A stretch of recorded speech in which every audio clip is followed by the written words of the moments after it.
Eastern Mosul may be liberated from Daesh, but to drive deep inside, you still need an escort. We're travelling with Iraq's SWAT team, an elite squad trained by Americans. The man in charge is Major Mohammed Masood. This house is on the edge of the city, and from here you can see the war in the west. That's Al Tayran neighbourhood on the other side of the river. Now, Iraqi forces say that they have captured it, but we can still hear a battle underway. There are mortars and airstrikes. But the most important thing for the Iraqi forces right now is to keep control of that bridge. The fourth bridge is important for Mosul because it will be easier to take equipment and materials from east to west. And once it's liberated fully, a special force will come and build it again. Also, it's good for families who want to escape because then they can come directly to the east. They have family here and relatives. That's what Sergeant Shakur is waiting for. His wife, children and parents are just across the river in Al Tayran. He hasn't seen them in 2 years. Every 10 or 15 days we can talk for 2 or 3 minutes. They ask about me and then the phone cuts off. If Daesh catches someone with a phone, they will kill them.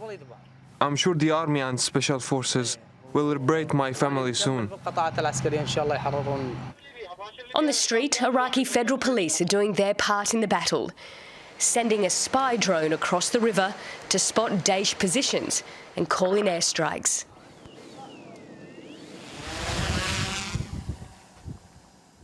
Daesh has drones too, armed with small bombs to drop on civilians and soldiers. From the sky, you can see the scale of the challenge faced by Iraqi forces. This is the freed eastern part of Mosul. But the west is even more densely populated, and Daesh is fighting from civilian homes. If Iraqi forces win the west, they'll reunite Iraq's second largest city. But what will be left of it? This is Mosul's university in the east, covered in IEDs, improvised explosive devices. 80% of its buildings are destroyed. And every bridge in the city has been bombed, including the 5 major bridges that span the Tigris River. But in the east, the streets are busy again. There are roadside fuel stops. After 2 years with no job, Waleed can now make $50 a day. And in Gotjali neighbourhood, second-hand clothes and even toys are for sale. And there's still anger and bitterness about how Mosul was lost 2.5 years ago as the Iraqi army retreated. Our children are gone. Our Yazidi women are gone. Our wives are gone. They beheaded my brother and my nephew.